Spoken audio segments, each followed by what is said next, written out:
December 1900, 3 lighthouse keepers vanished from a remote island off the coast of Scotland.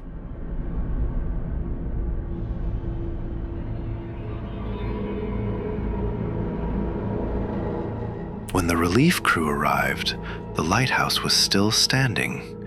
The equipment was still inside.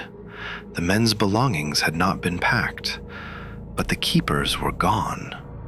No bodies, no witnesses, just an empty lighthouse, and a mystery that has survived for more than 120 years.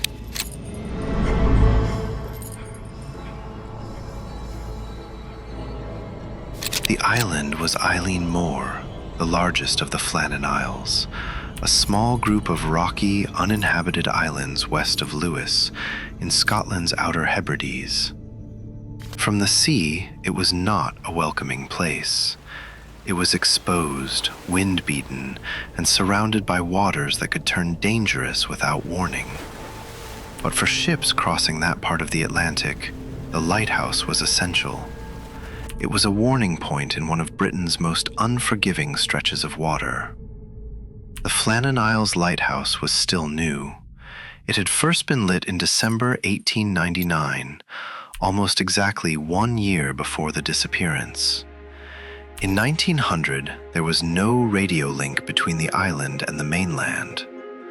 Communication depended on relief vessels, visual signals, and whether the light could be seen from shore. If something went wrong on Eilean Mor, help would not come quickly.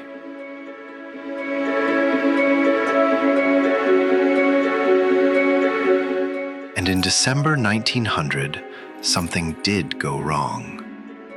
3 men were stationed at the lighthouse.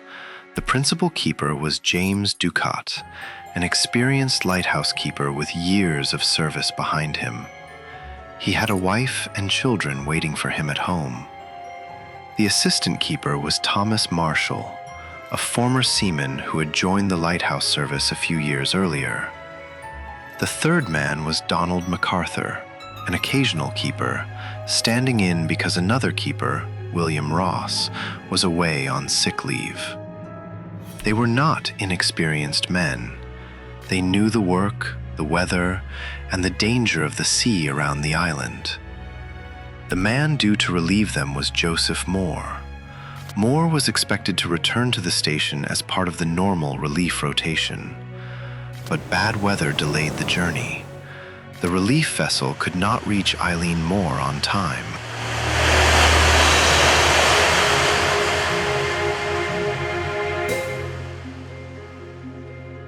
By the time Moore arrived, the lighthouse had already gone silent. The last verified signs of activity came in mid-December. The formal station log contained entries up to December 13th.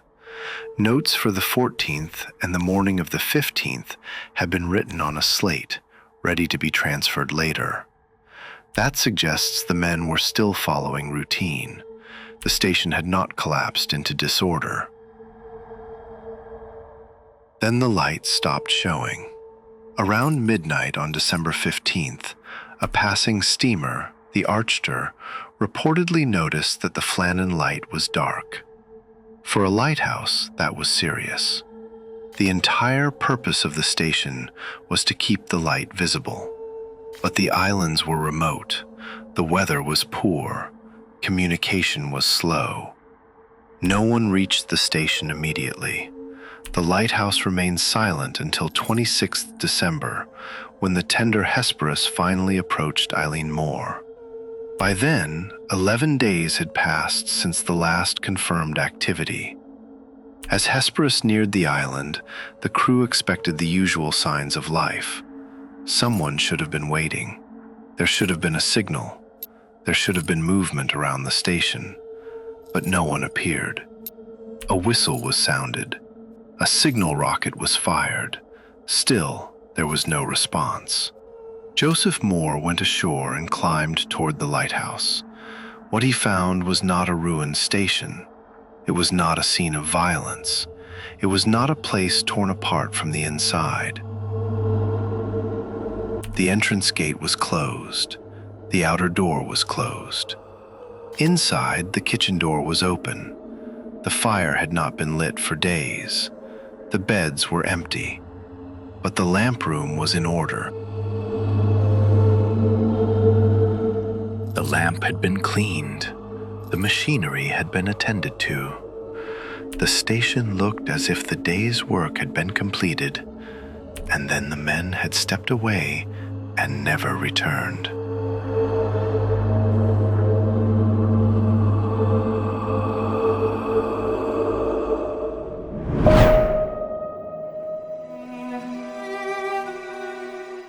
There were no bodies, no blood, no signs of a struggle, no final written explanation. Moore and the men with him searched the island. They checked the buildings, the rocks, the landings, and the exposed ground around the station. Nothing was found. No James Ducott, no Thomas Marshall, no Donald MacArthur. That evening, the light was relit, but the men responsible for keeping it burning were gone. The official investigation was led by Robert Muirhead, superintendent of the Northern Lighthouse Board. Muirhead's attention moved away from the living quarters and toward the landings. The east landing appeared normal. The ropes there were still in place. The west landing was different. Railings had been bent or broken. A life buoy had been torn from its fastenings. A storage box used for ropes and tackle had disappeared. Heavy stones had been shifted by the sea. This was the strongest physical evidence in the case. Muirhead concluded that the men had most likely gone down toward the west landing, possibly to secure equipment or inspect storm damage.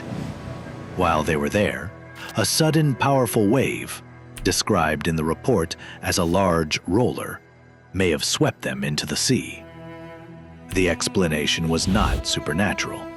It was not cinematic, but it was the one the evidence supported. The damage was concentrated at the west landing.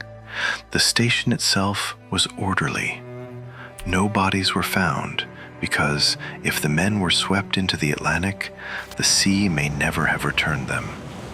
Still, the official explanation left unanswered questions. Why were all three men outside at the same time? Why was the lighthouse left unattended? Why had MacArthur apparently gone out without his usual outer coat? And why was nothing written down before they disappeared? The most reasonable reconstruction is this. Ducott and Marshall may have gone down to the west landing to inspect or secure damaged equipment. One of them may have been caught by the sea. The other may have tried to help. MacArthur may then have rushed out after them without fully dressing for the weather. That would explain the missing men, the damaged landing, and the coat left behind. But no one saw it happen, so it remains a reconstruction, not proof. Other theories came later. Some suggested murder. Some suggested a fight between the keepers. Some suggested one man killed the others and then took his own life. But there was no confirmed evidence of violence inside the lighthouse. No blood, no weapon, no body. No sign of a struggle strong enough to support that theory. Then came the folklore. Ghosts, sea monsters, spies, phantom boats, and other explanations built more for storytelling than investigation. The case is mysterious, but the archive points in one direction more strongly than any other, toward the sea.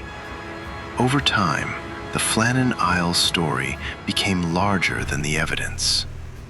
Many retellings include details that sound unforgettable.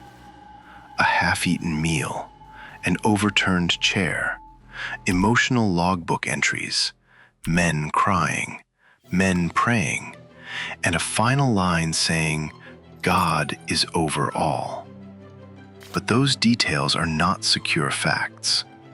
The National Records of Scotland does not hold the original Flannan logbook, and many of the most dramatic claims attached to the case appeared later, outside the verified official record. More than a century later, the mystery remains unresolved because the evidence stops before the final moment.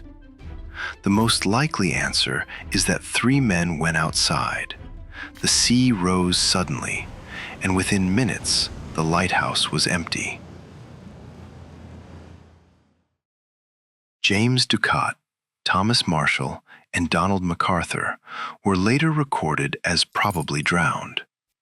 That may be the closest the record ever gets to the truth. The lighthouse on Aileen Moor still stands. Its light was restored on the evening of the 26th of December, 1900. But the 3 men who kept it burning never returned. And at Flannan, the mystery begins where the paperwork ends.